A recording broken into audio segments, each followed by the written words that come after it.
Hello and welcome back. Today we read Chapter 19 of Little Women by Louisa Alcott. Is this a children's book? It shouldn't be. It should be. It's definitely YA. I'm enjoying it as an adult and it feels very, lots and lots of lessons. Wish I had read it as a teenager. It's beautiful. But I'm reading it now and that's okay.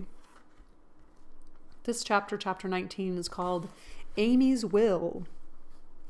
While these things were happening at home, Amy was having hard times at Aunt March's. She felt her exile deeply, and for the first time in her life realized how much she was beloved and petted at home.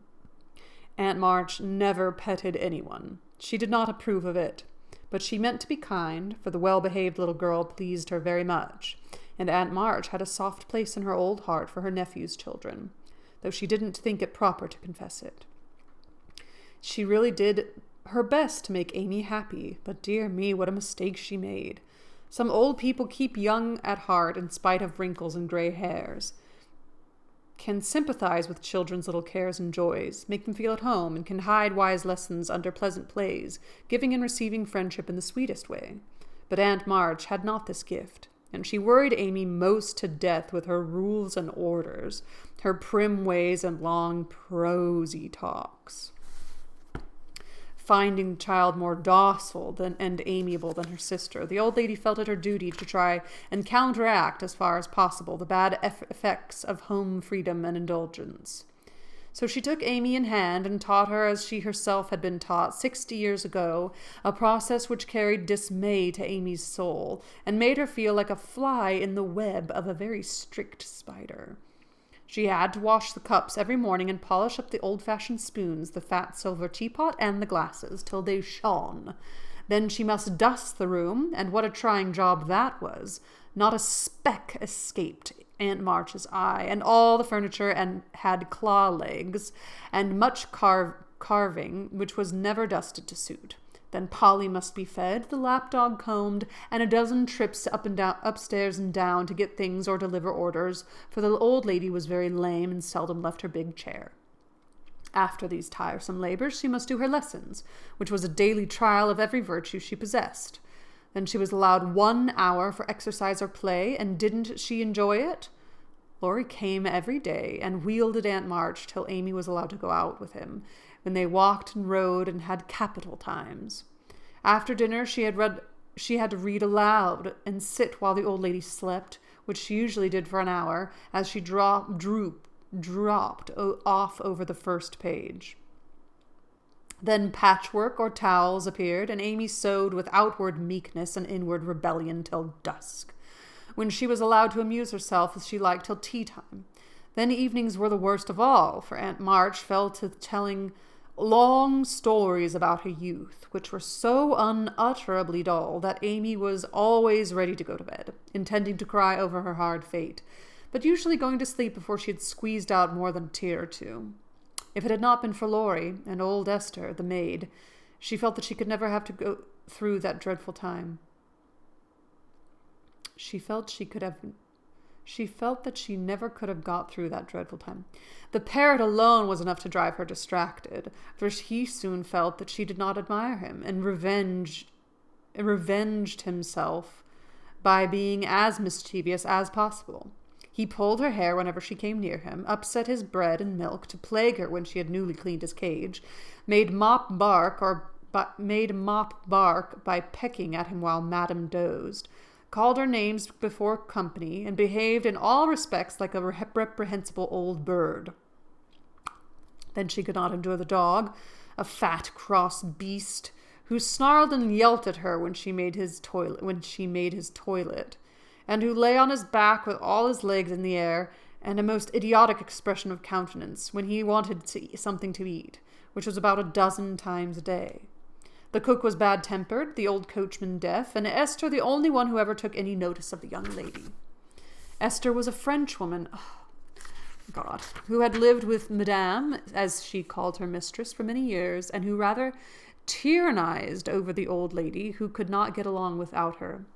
Her real name was Estelle, but Aunt March ordered her to change it, and she obeyed on condition that she was never asked to change her religion. She took fancy to Mademoiselle and amused her very much with old stories of her life in France. When Amy sat with her while she got up Madame's laces, she also allowed her to roam about the great house and examine the curious and pretty things stored away in the big wardrobes and the ancient chests, for Aunt March hoarded like a magpie. Amy's chief delight was an Indian cabinet full of queer drawings, little pigeonholes, and secret places in which were kept all sorts of ornaments, some precious, some merely curious, all more or less antique. To examine and arrange these things gave Amy great satisfaction, especially the jewel cases, in which, on velvet cushions, reposed the ornaments which had adored a belle 40 years ago. There was the garnet set which Aunt March wore when she came out, the pearls her father gave her on a wedding day, her lover's diamonds, the jet mourning rings and pins, the queer lockets, with portraits of dead friends and weeping willows made of hair inside, the baby bracelet her one little daughter had worn, Uncle March's big watch, with the red seal so many childish hands had played with, and in a box all by itself lay Aunt March's wedding ring, too small now for her fat finger, but put carefully away like the most precious jewel of them all. "Which Mademoiselle choose if she had a will?" asked Esther, who always sat near her to watch over and lock up the values. "I like the diamonds best, but there's no necklace among them, and I'm fond of necklaces. They are so becoming.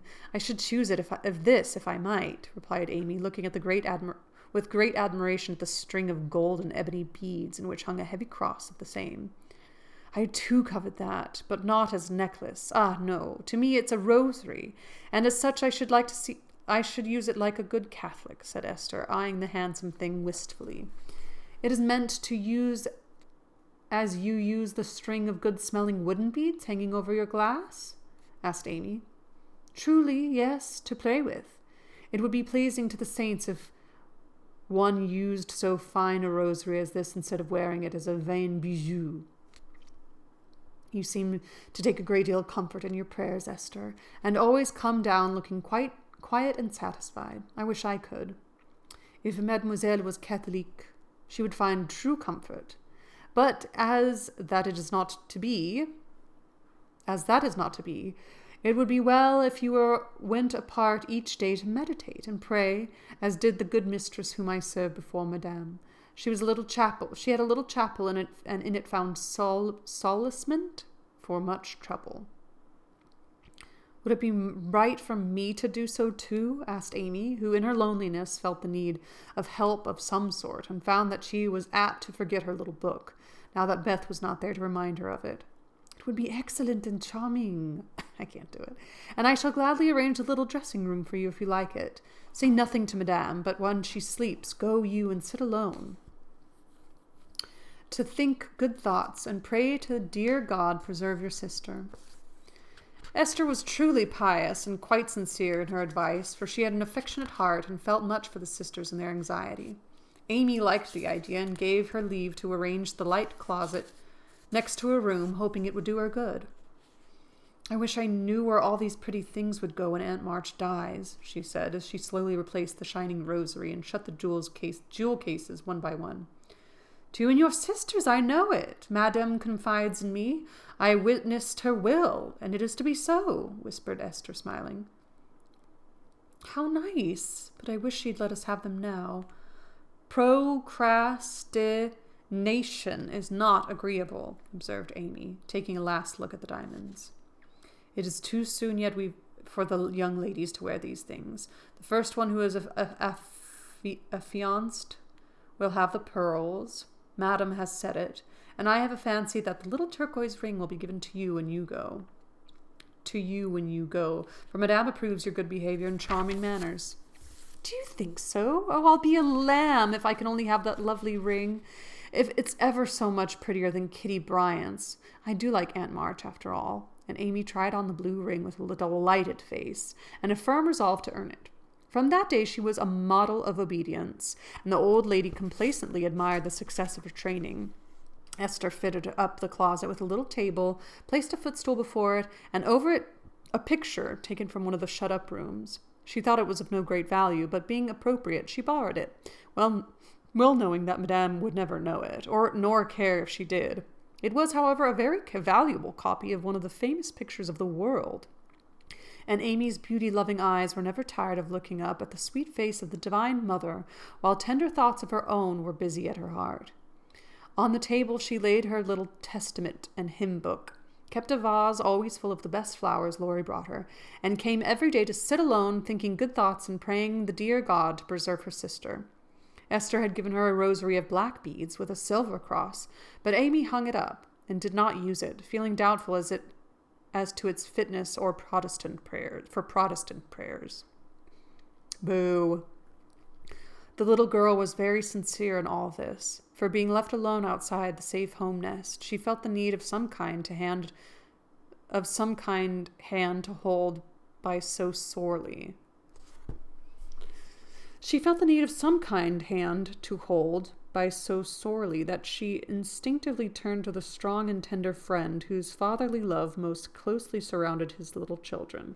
She missed her mother's help to understand and rule herself, but having been taught where to look, she did her best to find the way and walk in it confidingly. But Amy was a young pilgrim, and just now her burden seemed very heavy. She tried to forget herself, to keep cheerful, and be satisfied with doing right, though no one saw or praised her for it. In her first effort at being very, very good, she decided to make her will, as Aunt March had done, so that if she did fall ill and die, her possessions might be justly and generously divided. It cost her a pang even to think of giving up the little treasures, which in her eyes were as precious as the old lady's jewels. During one of her play hours, she wrote out the important document as well as she could, with some help from Esther as to certain legal terms, and when the good-natured Frenchwoman had signed her name, Amy felt relieved, and laid it by to show Laurie, whom she wanted a second witness. As it was a rainy day, she went upstairs to amuse herself in one of the large chambers, and took Polly with her for company. In this room, there was a wardrobe full of old-fashioned costumes with which Esther allowed her to play, and it was her favorite amusement to array herself in the faded brocades, and parade up and down before the long mirror, making stately curtsies and sweeping her train about with a rustle which delighted her ears. So busy was she on this day that she did not hear Laurie's ring, nor see his face peeping in at her as she gravely promenaded to and fro, flirting her fan and tossing her head, on which she wore a great pink turban, contrasting oddly with her blue brocade dress and yellow quilted petticoat. She was obliged to walk carefully, for she had on high-heeled shoes, and, as Laurie told Joe afterward, it was a comical sight to see her mince along in her gay suit, with Polly sidling and bridling just behind her, imitating her as well as he could, and occasionally stopped to laugh or examine. "Ain't we fine? Get along, you fright! Hold your tongue! Kiss me, dear! Ha-ha!" Having with difficulty restrained an explosion of merriment, lest it should offend her majesty, Laurie tapped and was graciously received. "Sit down and rest a while, or I put these things away. Then I want to consult you about a very serious matter," said Amy, when she had shown her splendor and driven Polly into a corner. "That bird is the trial of my life," she continued, removing the pink mountain off from her head, while Laurie seated himself astride a chair. "Yesterday, when Aunt was asleep, I was trying to be as still as a mouse. Polly began to squall and flap about his cage, so I went to let him out, and found a big spider there. I poked it out, and it ran under the bookcase. Polly marched straight after it, stooped down, and peeped under the bookcase, saying in his funny way, with a cock of his eye, 'Come out and take a walk, my dear.' I couldn't help laughing, which made Paul swear, and Aunt woke up and scolded us both." "Did the spider accept the old fellow's invitation?" asked Laurie, yawning. "Yes, it came out, and away ran Polly, frightened to death, and scrambled up on Aunt's chair, calling out, 'Catch her, catch her, catch her!' And I chased the spider." "That's a lie! Oh, Lor!" cried the parrot, pecking at Laurie's toes. "I'd wring your neck if it were mine, you old torment," cried Laurie, shaking his fist at the bird, who put his head on one side and gravely croaked, "Hallelujah! Bless your buttons, dear!" "Now I'm ready," said Amy, shutting the wardrobe and taking a paper out of her pocket. "I want you to read that, please, and tell me if it is legal and right. I felt I ought to do it, for life is uncertain, and I don't want any ill feeling over my tomb." Laurie bit his lips, and turning a little from the pensive speaker, reading the following document with praiseworthy gravity, considering the spelling. My last will and testament. I, Amy Curtis March, being in my sane mind, go and bequeath all my earthly property, viz. To wit, namely, to my father, my best pictures, sketches, maps, and works of art, including frames. Also my $100 to do with what he likes. To do what he likes with. To my mother, all my clothes except the blue apron with pockets. Also my likeness and my medal, and with much love. To my dear sister Margaret, I give my turquoise ring, if I get it. Also my green box with the doves on it. Also my piece of real lace for her neck, and my sketch of her as a memorial of her little girl. To Jo I leave my breastpin, the one mended with sealing wax. Also my bronze inkstand, she lost the cover, and my most precious plaster rabbit, because I am sorry I burned up her story. To Beth, if she lives after me, I give my dolls and the little bureau, my fan, my linen collars, and my new slippers if she can wear them, being thin when she gets well. And I herewith also leave her my regret that I ever made fun of old Joanna. To my friend and neighbor Theodore Lawrence, I bequeath my paper mache portfolio, my clay model of a horse, though he did say it hadn't any neck. Also, in return for his great kindness in the hour of affliction, any one of my artistic works he likes. Notre Dame is the best. To our venerable benefactor, Mr. Lawrence, I leave my purple box with a looking glass in the cover, which will be nice for his pens and remind him of the departed girl who thanks him for his favors to her family, especially Beth. I wish my favorite playmate, Kitty Bryant, to have the blue silk apron and my gold bead ring with a kiss. To Hannah, I give the band box she wanted, and all the patchwork I leave, hoping she will remember me when it you see.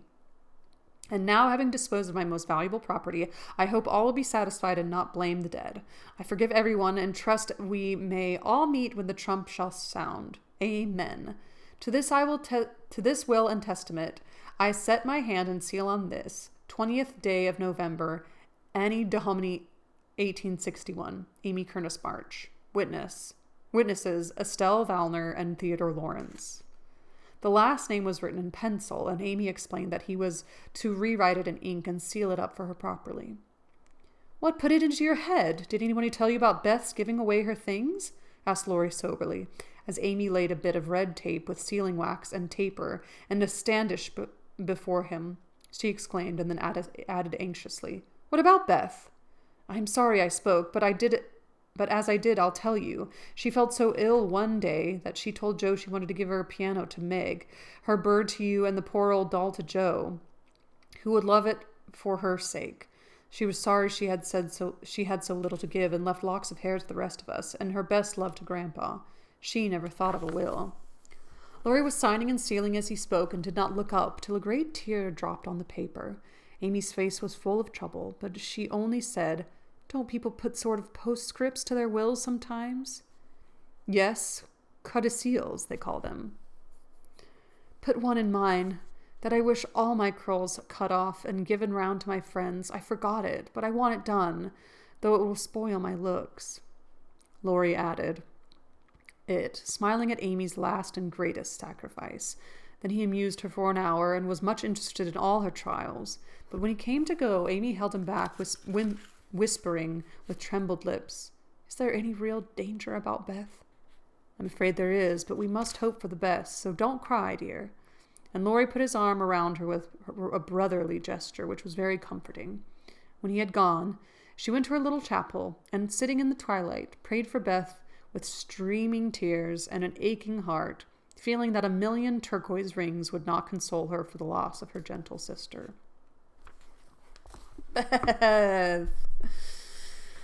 Laurie needs to stop telling people to not cry, because it's just going to make them want to cry more, but just later. Later, they're just going to cry even more. Oh, it's so sad, Beth. Join me next time for chapter 20 called Confidential. I feel like these parts about Beth in the movies definitely didn't last this long. This is a long time, and it's much more serious, like in the book. And I like seeing Amy's part. Like, we never really hear about Amy being off with Aunt March. And this is just cool. I just love reading, especially if I know the story. But I love reading when I don't know the story too. God, reading like some of the Jane Austen books, like Mansfield Park. Golly, I had no idea what was going to happen. Or Frankenstein, Miss Frankenstein. Happy reading to you all. And to all a good night. And take care of yourself. Ta-ta.